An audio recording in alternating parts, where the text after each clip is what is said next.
फाटल्या कितल्याच म्हयने सावन Tirumala Tirupati multi state cooperative credit society संबंदांतल्यो खबरो आयकूंक मेळटाल्यो.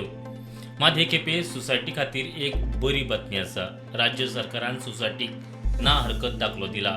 आतां सोसायटी राज्यांत आपले फाटे उक्ते करूंक शकता. Tirumala Tirupati multi state cooperative credit सोसायटीच्या बोर्डाच्या सुत्रा प्रमाण एनओसीकय अटी घालून दिल्या. अट पयली, थळाव्या गोंयकार कर्मचाऱ्यांची भरती करप. अट दुसरी, खात्यांच्या स्टेटमेंटांचे नियतकालीन सादरीकरण करप. अट तिसरी, गोंयांत स्थानीक लिक्विडेशन पद्दती कायम दवरप. 2 फेब्रुवारीक सहकारी संस्थांच्या रजिस्टरांत गंभीर आनी खर कायदेशीर उल्लंघनाचो उल्लेख करून सोसायटीक दिल्ली परवानगी वा ना हरकत प्रमाणपत्र फाटीं घेतिल्लें. ते उपरांत सोसायटीन निबंधकांक माफी पत्र बरयलें आनी सगळे कागदपत्र सादर केले आनी निमणे 14 मे दिसा तांकां ना हरकत दाखलो परतो दिला. स्टुडंटा खातीर सिनियर रिपोर्टर महेश गाडी.